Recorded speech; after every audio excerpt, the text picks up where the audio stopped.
Hi guys, how are you? Hope everyone's doing well.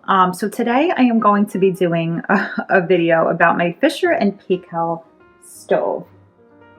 So when I first saw this stove, to be honest with you, I was like, what the heck is this? I was like, this is like a serious oven and stove. I was so very confused by it because it just has like a lot of different functions. And I was used to an electric stove where you just kind of like, you could scrape the top and then Windex it and shine it. And it was just much easier to use, user friendly. Now, I'm not going to say this is crazy hard to use, but I had to watch like a YouTube video to kind of figure out what was going on because there's so many different settings. And like I said, I was used to just like a regular simple stove.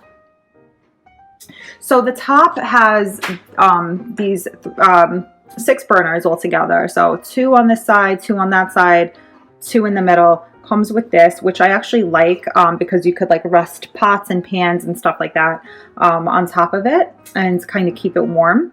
The top is gas, so I had to get like a propane gas delivery for the top, and then the stove itself, or the oven itself, I'm sorry, is going to be electric.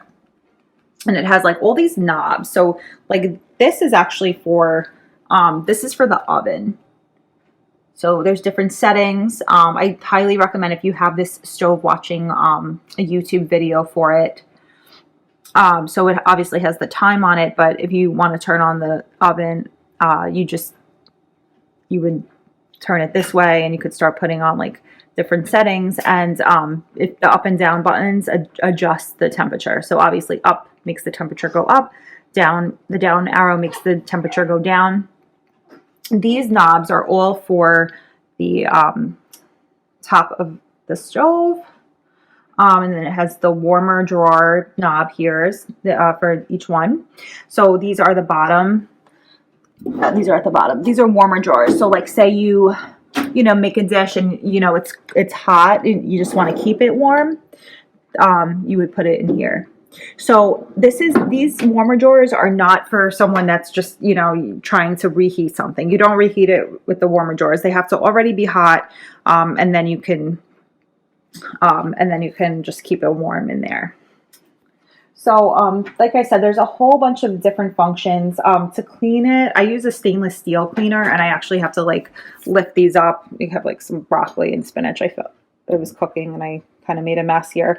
But you would lift this up. These get greasy and stuff. So these are, you want to like wash with hot soapy water. You would have to like lift this and just clean everything out in there with like, I usually use a paper towel and the stainless steel spray that I have, because then it keeps it like nice and shiny. And then you could use Windex on like the doors as well. And then it has the handles, so you can just hang like, dish towels or decorative towels there as well. So they have the oven lamp. It's only the oven light that comes on, and it remains on in all the cooking functions. There's a defrost function, which is not a cooking function. That's for only the oven fan comes on. The fan circulates air around the oven, speeding up the defrosting process by approximately 30%. And like I said, that's not for cooking food. It has a fan forced circular heating element, and the fan will come on. The oven set on fan force can cook several different foods together. And you could use the fan force for multi-shelf cooking. It has a bake setting, so the upper and lower heating elements come on, and the bake is the traditional method of cooking. It is best to cook on only one shelf at a time in this function. Ideal for large cakes and dishes that bake for several hours. So I always use the bake function, if anything, like muffins or like cookies, cupcakes. The fan bake option is the upper and lower heating elements, and the fan will come on, ideal for dishes like lasagna that need to brown on top, and also single trays of small cakes or biscuits that will bake in less than an hour. Grill function, most suitable function for finishing off many meals, for example, browning the top of potato gratin and frittata. You could use it to grill toast or bread, to grill your favorite chicken, fish, and steak. Rotisserie, so that's best for meat and poultry.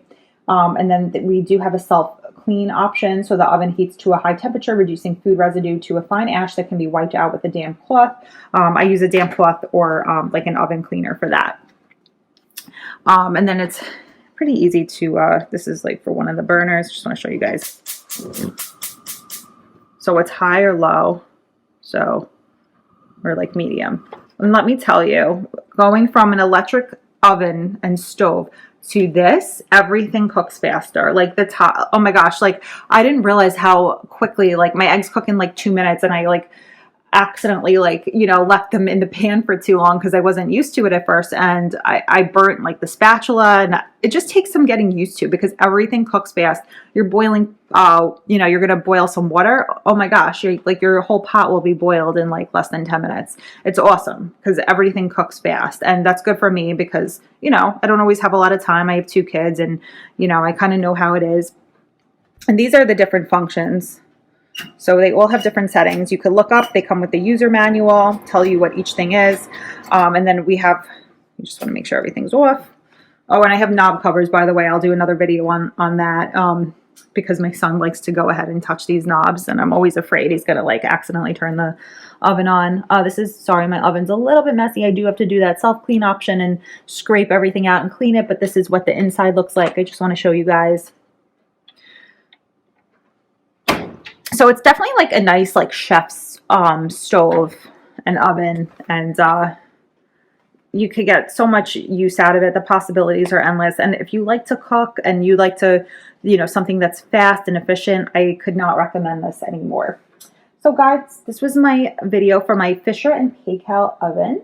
I really hope that you guys found the video useful. I thank you so much for taking the time to watch it. And if you found it useful, please feel free to leave a comment and let me know. Thank you guys, and I hope you all have a great day.